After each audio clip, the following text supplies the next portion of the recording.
Good evening, Grammar Gumshoes. Welcome to the show. I'm your humble host, English instructor and grammar detective, Paul Duke. On this show, I'll investigate English grammar mysteries, your English mysteries, and together, right here live, we'll solve them. Now, in order to solve those mysteries, I'll need some of your help. You can ask me questions during the show. You can email me or hit me up on social media during the week with a question. Or preferably you can video and send me a video question right here to my email address, hardboiledenglish6@gmail.com. Just a 30-second or 1-minute video clip, and I'll feature you on the next show. Now tonight I have a question to deal with that's been sent in during the week, actually early this morning, by somebody on social media. In the meantime, as we get started, I'd love for you to say hello in the comment thread and tell me where you're watching from. And by the way, if you're new to the show, I'm streaming to you live from Vancouver, Canada on the West Coast. And we are on YouTube, Facebook, LinkedIn, Twitter, and Twitch. So wherever you are, whatever platform you're on, welcome to the show. I can't thank you enough for being with me here. You're the reason I do this show. I do this show not because I want to be famous, not because I want to make money, because the show doesn't make money, but because I want to help you, wherever you are in the world, better understand how to use English grammar and how to use it to communicate your ideas and thoughts, and also how to understand people when they use it. Now, by the way, the show does cost a lot of money to produce, so if you're feeling generous, you can donate to the production cost of the show by scanning the QR code right here and making a donation, even as small as $2 or $1. Doesn't matter. It all adds up and helps with the production cost of the show. And of course, I appreciate it. Now, some people can't watch this show live because of the time zone differences. So you can also follow up and watch the recordings right here on the YouTube channel. So if you're watching from Facebook and you missed the episode, you can catch up all the episodes right here on YouTube. Okay, the channel is called The Grammar Detective. So you can find it quite easily, or you can scan the QR code right here. Okay, so let's start off by saying hello to some of the folks watching us. We have longtime grammar gumshoe, Chris Derboven from Belgium. Welcome. Thank you for staying up with us, Chris. I know it's late in your country. We also have a Facebook user from Dublin. Wonderful. I think this is the first time in a long time we've had someone from Ireland, which is the home of half of my family's ancestors, actually. My father's side came from County Armagh, I think. We also have Anish, fabulous educator from Toronto, Canada, fellow Canadian, fellow educator. I'd love to know what your name is, cousin from Dublin.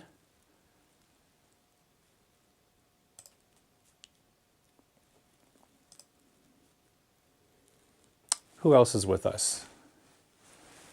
If you're just joining the show, guys, please say hello in the comment threads. And tell me where you're watching from. And by the way, my friend from Dublin, if you watch from a Facebook group, your name doesn't appear. For some reason, Facebook groups don't allow that. So, for example, Anish here is watching from YouTube, so his identity shows up. We also have with us Maria from Brazil. We have Angel from Mexico. Welcome to the show. Thank you for joining me. We also have Maria Cristina, Chris from Brazil. I still don't know the name of my Irish friend. What is your name? Anyways, it's great to see you guys here tonight. Thank you for joining me. We'll get the show going pretty soon. I'm going to have a grammar quiz for you to kick things off, and then I'll answer a question sent in to me, and then I'll answer your questions. Now, I wanted to also mention, guys, that I'll probably be shutting down the show for July and August for a very simple reason. In my city, it gets extremely hot, which may surprise some of you who think Canada is just frozen snow and ice. The west coast of Canada gets extremely hot. And my apartment happens to face the sun all afternoon. So it gets extremely hot here in the Grammar Detective studio, especially when I have studio lights here as well. So it gets to the point where I can't even breathe properly. So for the sake of safety, I'll shut the show down for July and August probably. During which time I'll post other materials on social media so we can stay together and connected, and I'll keep posting grammar materials. I'll send those out early in the morning when it's a little cooler for me to work in my studio. But the live show will have to get shut down for a while. Before that, though, we've got several shows. We've got a couple of months of shows lined up, including some very interesting guests. Okay. I think I might have missed someone.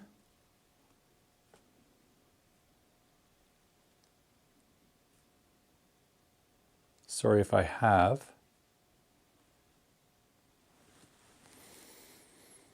And we will get to our first step shortly. Now, for those of you who are new to the show, I would also like to mention this is a grammar-oriented show, but I'm not here to teach you rules to follow. I don't think of grammar that way. What I am here to do is investigate the grammar that you experience. Grammar structures that you may have read that you don't understand. Grammar structures you may have heard that you don't understand. Grammar points, verb tenses, for example, that you never really quite grasped when you learned them. That's what we do here. We investigate grammar. I don't believe grammar is useful as a set of rules, which doesn't mean we can just do whatever we want with grammar, because we need some sort of shared patterns and structures that indicate a certain meaning. Otherwise, when I speak lemons, you're going to hear apples. Or when you speak elephants, I'm going to hear cats and dogs. So we have to have a basis through which we can communicate. And that basis is grammar.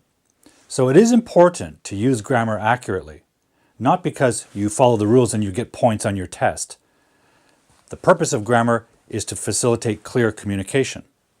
So now there's a lot of bad grammar out there. There's a lot of bad grammar out there. In fact, where are we here? One moment.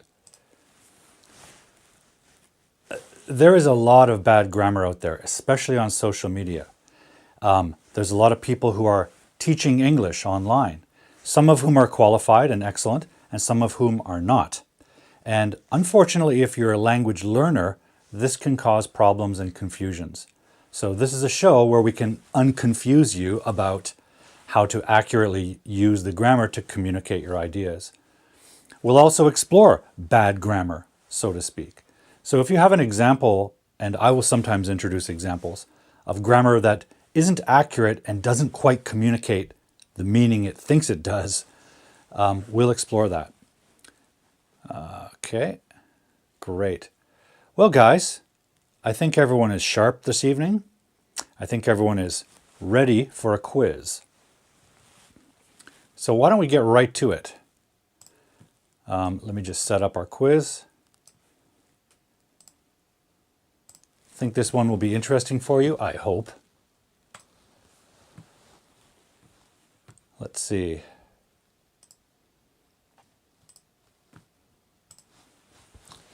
Just got to share my screen over here.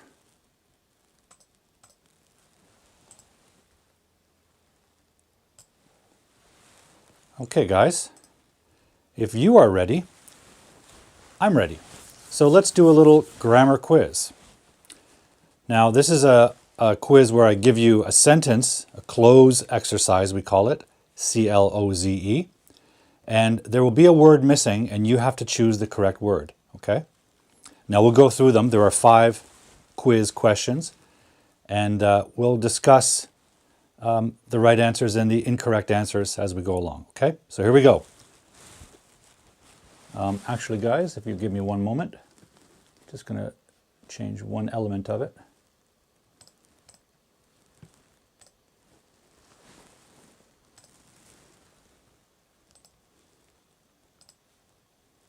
Okay, here we go. Are you ready for the quiz? I'm ready for the quiz. Now, by the way, Whichever word you choose, I want you to type it into the comment thread, okay? So I can see your answers. Here's the first question.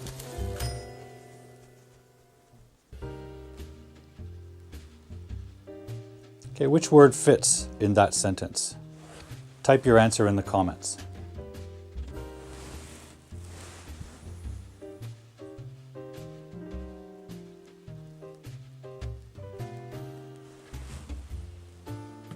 Okay, we have a couple answers coming in. Chris says easy. Maria says easy. Angel says easy.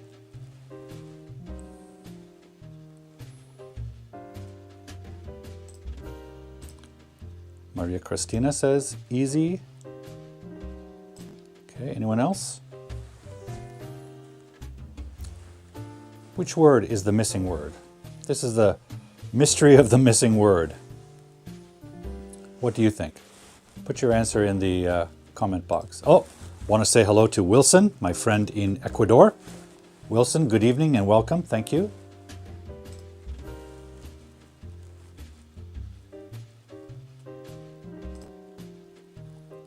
Okay, we have well.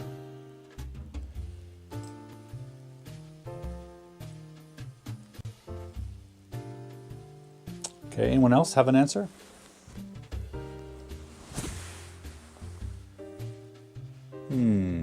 What do we have here?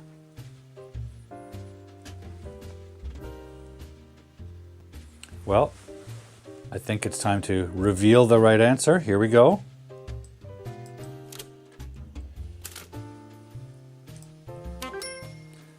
Okay, the right answer is easy.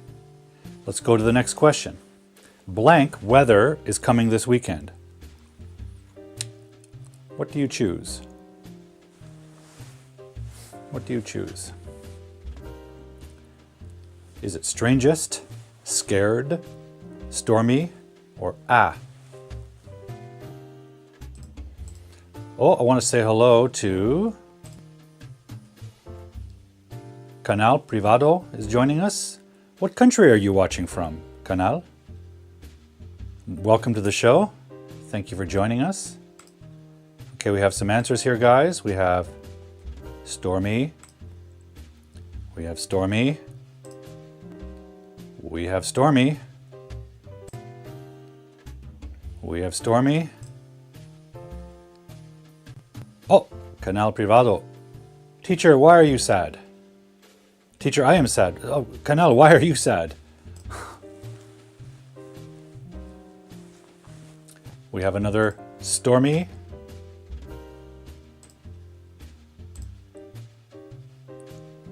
Okay, anyone else have a different answer maybe? You know, don't necessarily follow the crowd. Maybe they're all wrong. It's possible. Just because everyone chooses something doesn't mean it's correct. It might, but it might not. Okay, does anyone have another answer?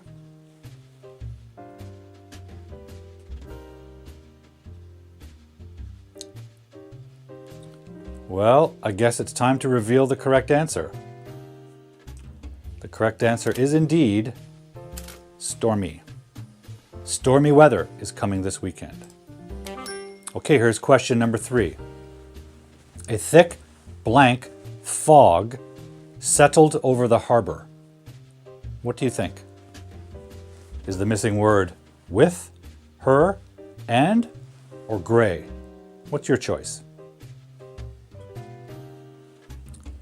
What is the missing word?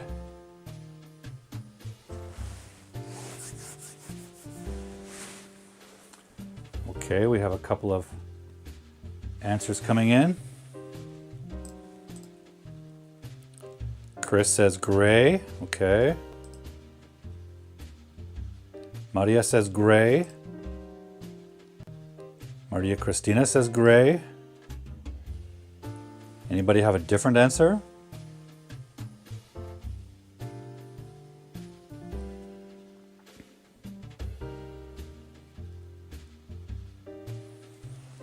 What is the missing word here?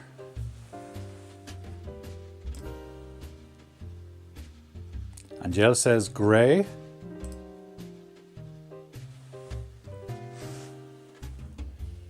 Anyone else want to choose? What do you think is the missing word here? We are investigating the case of the missing words, and you have to solve this case. You are the grammar gumshoes. You are the grammar detectives as well as I am. What do you think, guys? A thick gray fog settled over the harbor?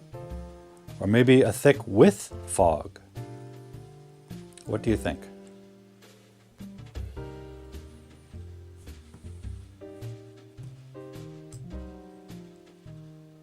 Okay, we have someone else joining us. Kostas, welcome to the show. Kostas, what country are you watching from? I think you might have missed that, but at the top of the show, I'd love to hear from everyone, find out where you're watching. So thank you for your answer, but I'd love to know where you're watching from.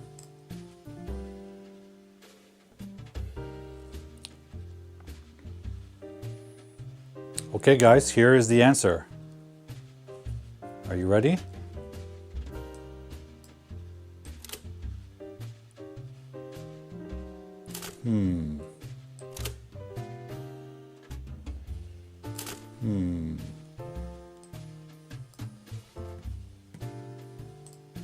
Okay, Kostas is joining us from Greece. Great. Lovely to have you with us, Kostas. Okay, here's the correct answer, folks. Indeed, it is gray. Okay, here we go with question number 4. The missing word of this sentence. Your kindness is blank. Your kindness is blank. What's the correct answer here, guys? Moved? Quickly? Cats? Overwhelming? Your kindness is cats. Is that correct? Let me know in the comment thread. And if you're just joining us, please say hello in the comment thread and tell me where you're watching from.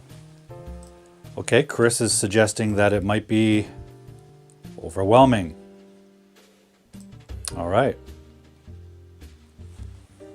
Oh, I'm not saying that's the correct answer. I'm saying all right, as in good participation, Chris. Okay, Maria says overwhelming. Maria Cristina says overwhelming. Anybody else?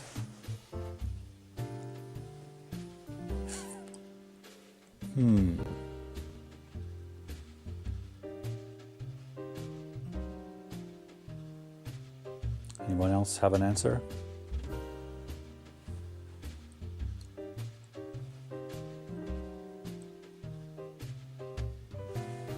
Okay. If that's all the answers I'm getting, I guess it's time to reveal the missing word. Here we go.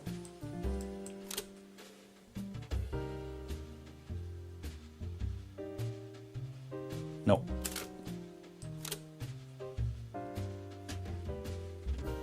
The correct answer is overwhelming. Now, we'll talk about why these answers are correct shortly. Okay, so Angel says overwhelming. Kostas says overwhelming. Great. Okay, you guys are spot on. Okay, number 5, the last question of the quiz. Paul hosts a blank live stream. Which word is the missing word? Interested, grammatically, grammatical, or grammar? You choose.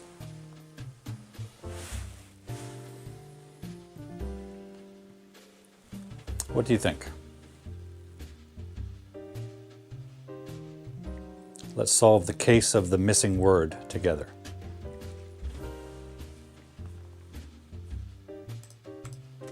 Okay, we have grammatical.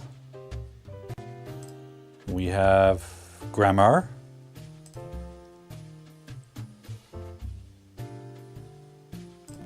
We have grammar.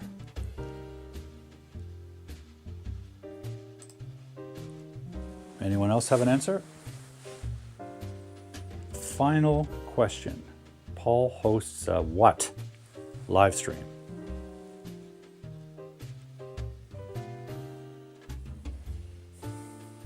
What do you think?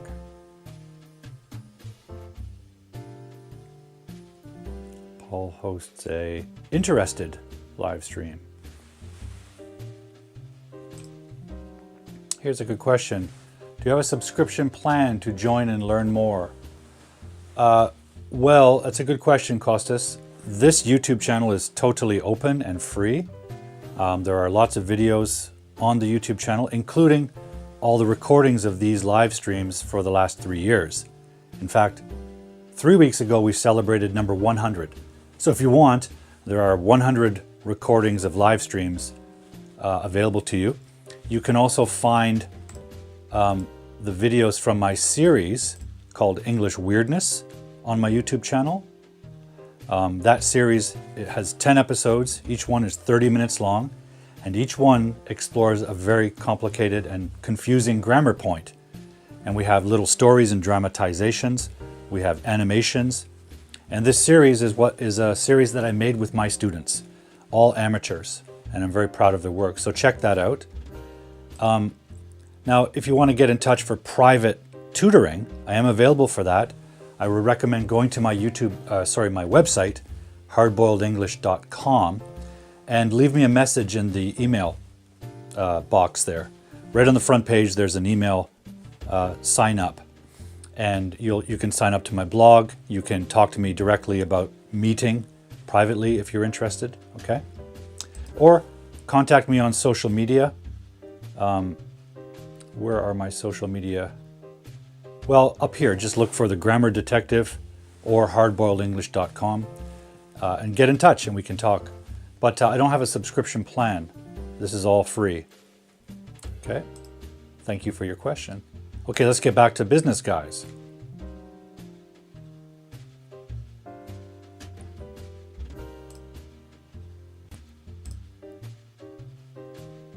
I must be wrong. Grammar Detective, Grammar Livestream. It makes sense. Okay, so Maria is changing her choice. Interesting.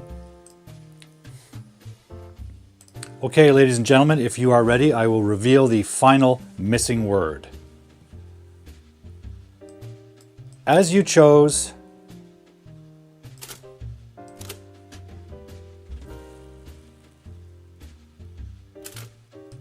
is indeed grammar. Okay? And we'll discuss why in a few moments. Good job, everyone. It looks like you got most or all of those answers correct. Okay? Which means case closed. Mystery solved. Good job.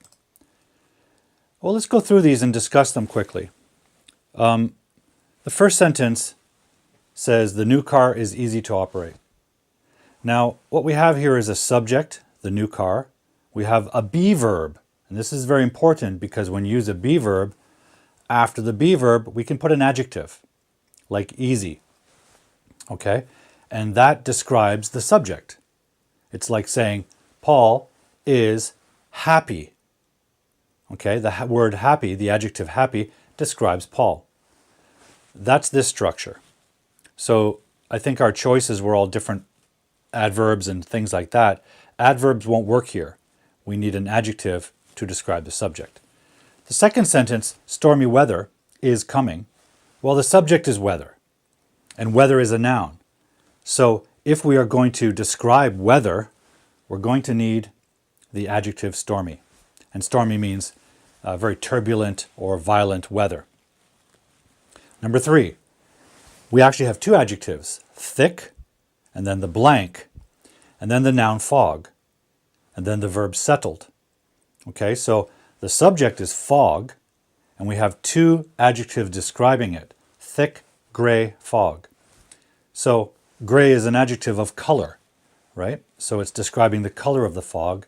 The adjective thick is describing the texture or the feeling. It's thick. You can't see through it. Number 4, this is another be verb structure. We have your kindness, that's our subject, is, and then we have a space for an adjective, overwhelming. And that is describing kindness. The kindness is overwhelming. It's overwhelming kindness, which means it's so kind. Your kindness is so kind I don't know what to say. I don't know what to feel. I'm overwhelmed. Number 5, we have an action verb, hosts. Then we have Paul hosts, subject verb, a grammar live stream. Now, this is a simple subject verb object structure. The object here is live stream, and the object is a noun. So the word in front of that noun should be an adjective. And here we have grammar. But strictly speaking, grammar is not an adjective. It's a noun. But I think we've talked about this many times on this show. In English, it's a very, very common structure to have noun plus noun. And the first noun acts like an adjective describing what type the second noun is. So if I said Paul hosts a live stream, you might say, oh, what kind of live stream? Well, a grammar live stream. Okay? Not a food live stream, not a beauty live stream. I'm the wrong person to ask about beauty. A grammar live stream. So the first noun tells us what type or what kind of live stream, right? Now, of those choices, there was another choice. Maria said grammatical, and I can understand why you chose it. Grammatical is a legitimate adjective, right? It's useful. But grammatical describes the sentence. Grammatical means it is built with good grammar. It doesn't describe the type of something, right? So we can say all of these sentences are grammatical, right? They are structured properly with correct or accurate grammar. They are grammatical. But we're describing a live stream. My live stream is not a language. It's a media presentation, so it can't be grammatical. So we use the noun grammar to describe the type of live stream. And by the way, that's a very common structure in English, noun plus noun. First noun acts like an adjective. I've told you this before. We have this in English all over the place, such as computer mouse. Computer's a noun. We have, of course, grammar detective coffee cup. This is a coffee mug or a coffee cup. Coffee is a noun, but it tells us what type this is, right? We have a Paul here, and we can call this a toy Paul. Well, toy is a noun. It tells us what type of Paul. It's not a real Paul. It's not a human Paul. It's a toy Paul, right? So this is here's another example. I have here a bottle, and in it is water. So we call it a water bottle. Water is a noun. It's not an adjective, but it's acting as an adjective in this case. It's a water bottle. It tells us what type it is. Very common structure in English, okay? Number 4, by the way, uses overwhelming. And the ing structure, like a verb plus ing, or in this case, a participle, is very confusing in English because we can use it 3 ways. One, with a continuous verb, like it is overwhelming me, or I am standing. We can also use it as a noun without the be verb, called a gerund. So we could say, standing hurts my feet. Standing is a noun because it's the subject. Here, it can also act as an adjective, right? Overwhelming kindness, or exciting movie, or interesting book. That's the participle form that we can use as an adjective. All right, any questions about those? Guys, any questions? If not, we're going to move on to a quick discussion of adjectives of all things.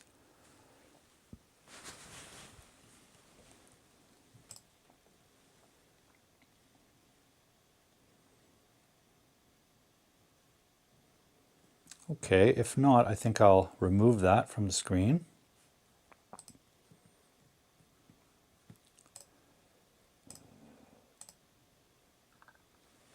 Okay, this is a good question. Why can't you say mug coffee? Well, Wilson, you can if you're describing coffee, right? If I have a bag of coffee and you want to tell me which type it is, I can say mug coffee. This is coffee for the mug. But I'm not describing coffee. I'm describing the mug. So the second noun, right? The second noun is the noun. It's the main noun you're talking about. What comes before a noun in English is our adjectives, right? This is a white mug. So white is an adjective. In Spanish, I think you say a mug white. The adjective goes after the noun. But in English, adjectives go before the noun that you're referring to. So I'm talking about this mug, right? Forget the adjectives. This is my mug. I have a mug. Okay, so if I want to describe that main noun, in this case, it's the object of the sentence. I have a mug. What kind of mug? Well, it's a white mug, adjective first, or it's a type of mug for coffee, so I call it a coffee mug. So in English, the second noun is the object you're referring to, right? Adjectives go before nouns in English, not Spanish, I think, right? In Spanish, you might call that a coffee white, or a mug white, right? Or a teacher English instead of English teacher. But in English language, it's always adjective and then noun. In some rare cases, you can put an adjective after it, but a very special type of adjective. In 90% of the cases, adjective first. And the noun you're referring to, the object or the subject, will be second. So the first noun in this case, coffee mug, is describing the mug, because we're talking about the mug, not coffee, right? So you could say mug coffee if the object of your focus is the coffee. And we're asking what type of coffee it is. Oh, it's a mug coffee. It's coffee for the mug. Hopefully that explains it. I want to say hello to Pallavi. Hi, Pallavi. A little bit late. You missed our quiz, but that's okay. You can join anytime. It's always great to have everybody here. Doesn't matter when you join. And of course, you can always watch the recording later on YouTube. Okay, I'm going to clear the quiz. And I want to answer a question sent in to me this week. So I'll get ready for a little board work. Now, someone on social media named Dr. Neuro, I think maybe they're a neurologist, a doctor specializing in nerves, asked me this question about adjectives and adverbs. So I thought tonight would be a good time to focus on a discussion of adjectives and adverbs. And we already have. We're already discussing this. So let's take a look at this. So as I said a few moments ago, adjectives come before nouns usually. And you know what nouns are. They are people, places, things. And that things category is large because it includes objects like pens or objects like computer parts. But it also includes ideas like love, success, happiness. These are abstract nouns. These are concepts. So when we say people, places, and things are nouns, things aren't just objects. Okay, they're ideas too. Whatever the case. Where do nouns go in a sentence? Well, generally speaking, the basic sentence structure of English is subject, verb, object. And sometimes we can put a complement here. Okay, or a C. So for example, Paul hosts a live stream. Now, live stream is a noun, right? So it's the object. Hosts, is the verb, and Paul is the subject. So adjectives describe nouns. Well, we have two nouns in this sentence, which tells us we could put an adjective here and we could put an adjective here, right? Those are the two positions. Adjectives do not describe verbs. That's not their job. That's the job of the adverb.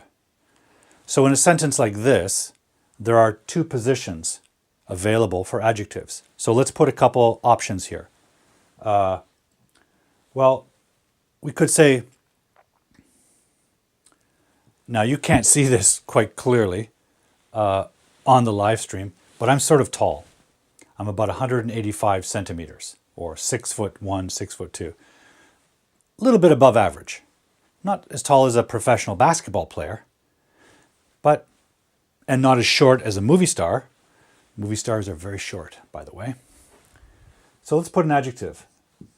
Tall Paul hosts a live stream. What kind of live stream? Well, we're going to put an adjective here, which means we have to put the article before that. So let's move the article.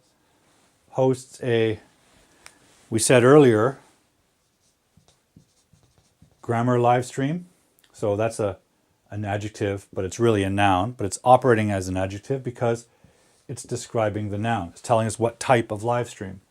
And tall is describing Paul, right?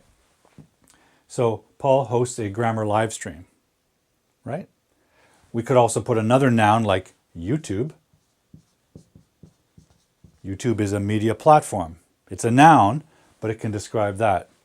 But we can actually use real adjectives too. We could say Paul hosts a, well, I hope it's helpful. I don't know, you tell me, is this show helpful? Is it fun? Maybe you don't like my show. Maybe you think it's boring. Right? So here's the participle adjective, boring, describing the live stream. You could say interesting if you enjoy the information we explore here. Or you can use the adjective form of the word education. Educational. I hope it's educational. I hope it's fun. I hope it's helpful. I hope it's not boring. Okay, so this is where an adjective goes in this sentence structure. Now, I said also we could put a complement here. So if we have a complement can be things like a verb structure, a verb clause, a noun clause. It could also be a simple adjective, right, with no noun. And then that doesn't describe this. So let's show you an example. Now complements usually are over here on the other side of a be verb. For example,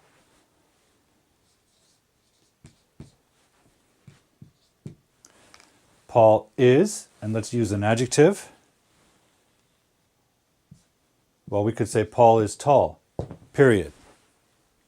Right? And in this case, the complement adjective is describing the subject. Because there's no verb, there's no noun here, right? There's no noun over here. So it's not going forward to the next noun. It's not describing forward. There's nothing there. So it's going to describe backward. Okay? Paul is tall. Paul is happy. Right? Paul is boring. Right? This is describing backward. So adjectives can describe forward in the sentence to a noun right after it, or they can describe backward if you're using a be verb. Or now this has got a special category of its own. It's called copula. There are other copulas such as feels, seems, and others. Okay? And these can also connect adjective complements. Now what about adverbs? Well, in this first sentence, there's only really one job an adverb can do. It can't describe live stream. An adverb can't describe Paul because those are nouns. But we have a verb here, and adverbs describe verbs. So we could put an adverb here, close to the verb. We could also put an adverb after the verb, depends what type of adverb, right? We could also put an adverb at the beginning of the sentence, and we can also put an adverb at the end of the sentence. Adverbs are a big topic because there are many types. But what do? They describe the verbs. Now in this sentence we have one verb. So whatever the type of adverb we have, it's going to describe our verb. So here's how to look at this. When you see a verb, what questions can we ask about it? Paul hosts. Think about the question words you know. Who, what, when, where, how. Paul hosts. When? On Fridays. So that's a time adverb. It tells us time information about that action. Time adverbs can go here.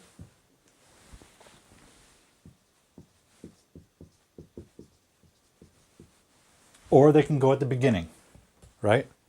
We can say, on Fridays, comma, Tall Paul hosts a grammar live stream.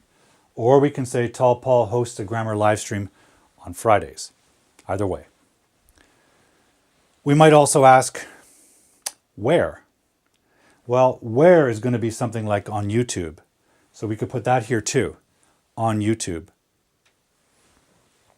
We might also ask the question, how? Or how often? Well, we could always say, usually hosts. That's how often. We could say every day hosts a grammar live stream, but I don't. It's usually hosts a live stream on Friday. But as I said earlier, not during July and August. It's too hot to breathe in here.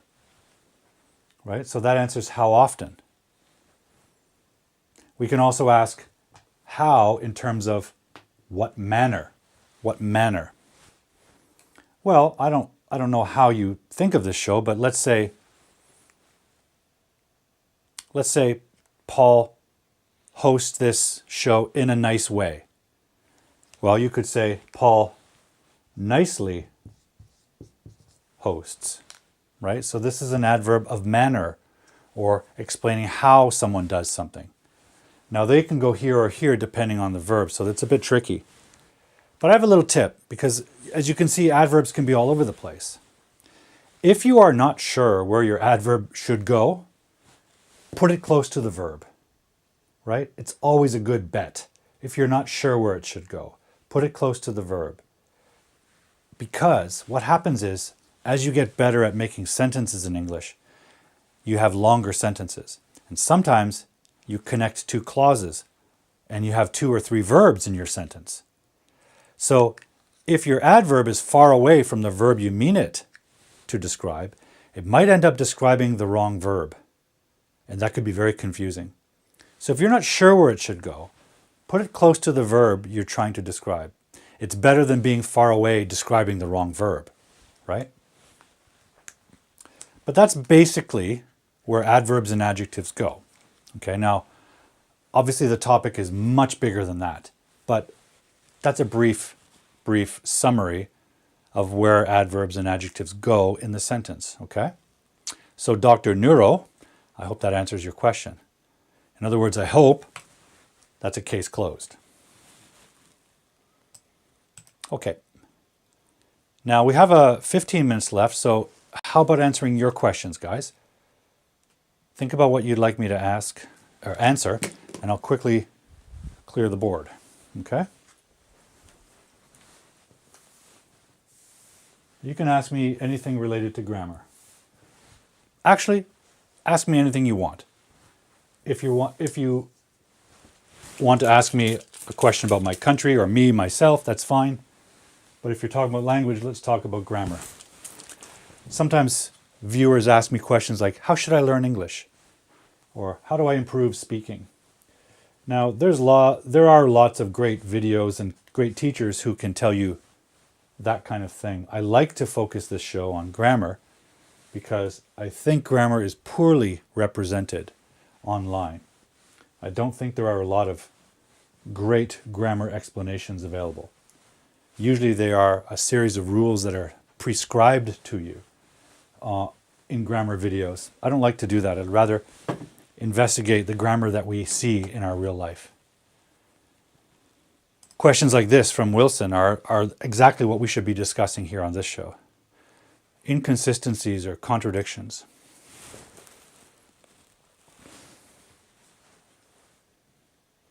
Yeah, this is a good question. So let's say, now sometimes these kind of examples can be funny, really strange. So I may not think of a great one right away, but let me show you.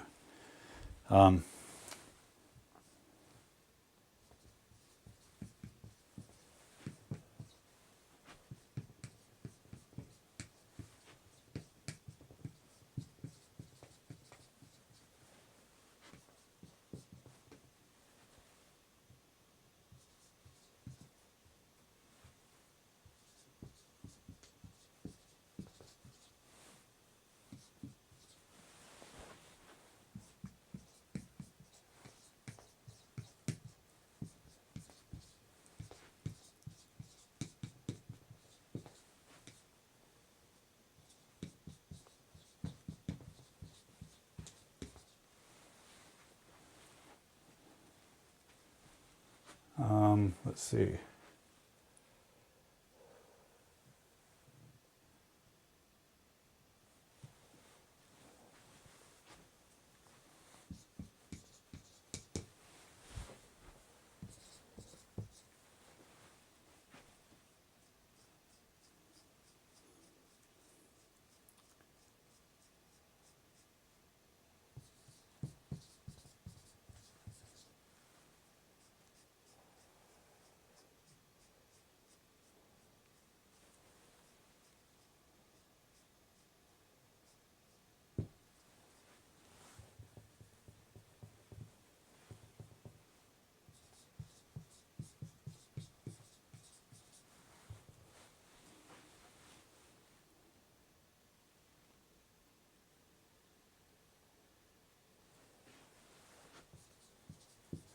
Now, I think the most common type of confusing sentence comes when the adverbs are at the end of the sentence. Okay, first, guys, let's go through this big sentence. I wanted to talk about grammar, but you asked me to talk about the vacation I experienced that was planned yesterday badly. Now, let's first identify the verbs we have. Okay? We have one here. Past tense of want. Right beside it we have an infinitive verb, but it's also a verb, and verbs, even in infinitive forms, can take adverbs. So we have another verb. About grammar, but you asked, so here's another verb. Me to talk, here's another verb. About the vacation I experienced, that's another verb. That was planned.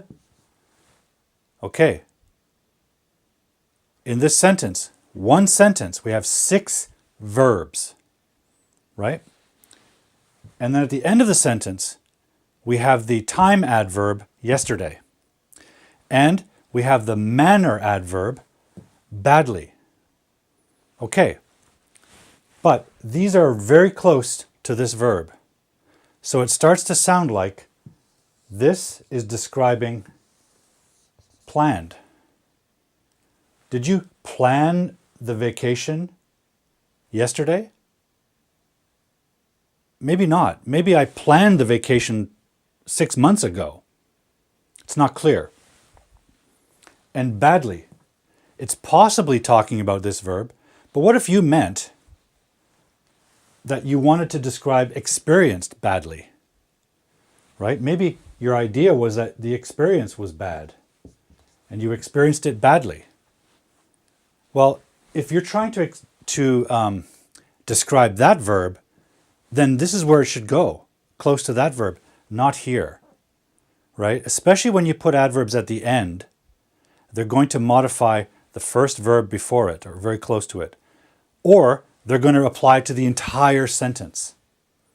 Adverbs at the end, or adverbs at the beginning, especially time adverbs like this, they apply to every verb in the sentence. Right? So that's fine if that's what you mean. But let's look at this.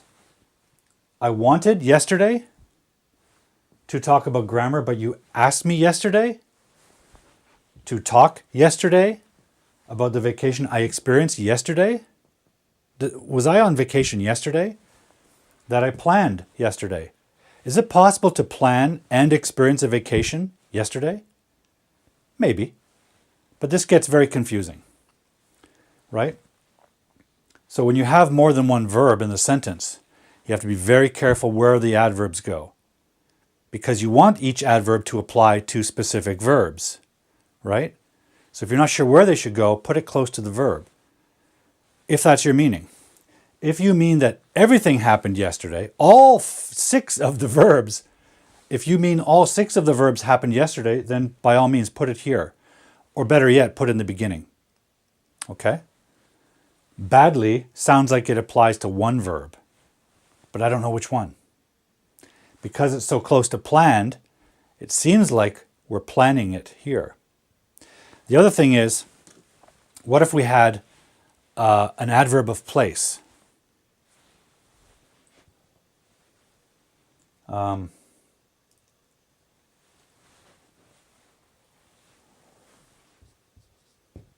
Let's say the vacation was in Paris. Paris. Did you plan the vacation in Paris? Did you experience the vacation in Paris? Did you talk in Paris? Or did you ask me in Paris? Did I to talk in Paris or did I wanted in Paris? I don't know, it's not clear. What happened, which action happened in Paris? Right? Well, I think I probably had a vacation in Paris. So therefore, this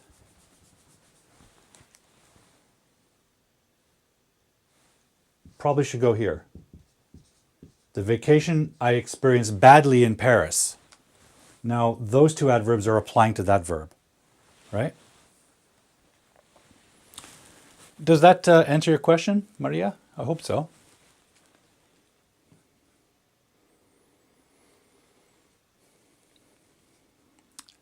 Well, ladies and gentlemen, thank you for joining the show today. I think that's all the time we have. And I do have to be strict because, as I said, it's getting hotter and hotter in my city. And in my home studio, it gets extremely hot. And for the sake of safety, I do need to make sure I'm not in this studio room under the hot lights for too long. I also have to shut all the windows to keep the sound clear and clean. So I think I'll wrap up now. I'd like to say thank you for joining the show. We'll be back next week. If I didn't answer your questions tonight, think about them. Contact me during the week. Again, it's great if you can send me a video clip with your grammar question, and I'll put you right on the show. But you can also just contact me on social media at The Grammar Detective and send me your question there, and I'll do my best to answer it on the show the following week.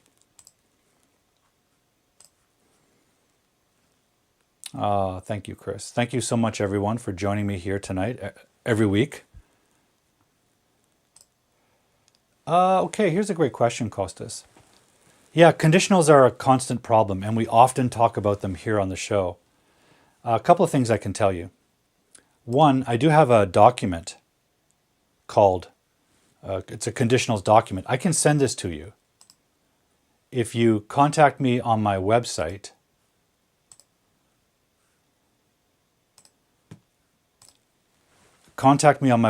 which is, hardboiledenglish.com. There's an email contact form right on the first page. Send me a message, and I will send you a copy of this document.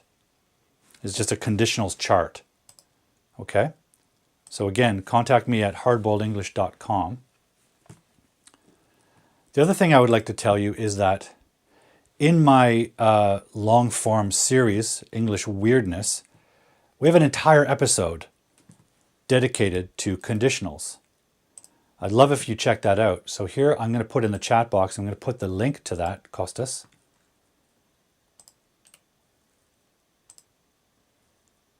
And this link is to one of the episodes of English Weirdness on my YouTube channel.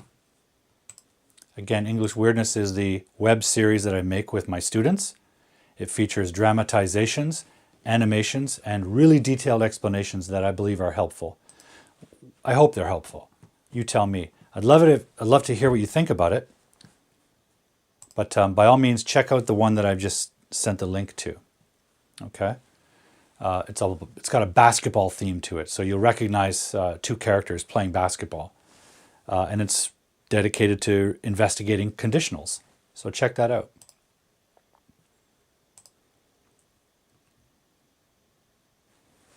Thank you for joining the show, Costas. It's great to have you. It's great to have someone from Greece watching. Tonight we had Brazil with us, Mexico, we had Dublin, Ireland, we have Belgium, Ecuador. It's wonderful to see where everyone's from, so I really appreciate it. Okay. Guys, I'm going to say goodnight before I melt and before the camera burns up. So let me say thank you very much for joining me tonight. It's an honor and a pleasure to be here with you and help you understand the mysteries of English grammar. It's a great pleasure to have you among us and share these things with the community we've built over the last 3 years. I'll be with you next week, and until that time, don't forget, please subscribe to the channel. Contact me on social media. You'll find all the links down below in the descriptions. Again, if you're feeling generous and you want to help support the show, you can donate any number of dollars, $1, $2, $3, $1 million if you're rich. Scan the QR code and support the show, because it does cost money to produce, and I want to be able to bring it to you for free, and I don't make money from this show. So any support is appreciated. You can also watch all the episodes on the YouTube channel at Grammar Detective, so check that out if you've missed episodes you want. I think that's about it. Until I see you next time, guys, keep learning English. Please stay healthy, and wherever you are in the world, stay cool. Thanks for watching tonight's show. If you have an English grammar question, an English mystery, contact me on social media and send me a video of you asking the question. I'll investigate it on a future show. And don't forget to subscribe to the channel and hit the bell button to get all the updates about videos and events. If you're feeling generous, you can also donate to the production costs of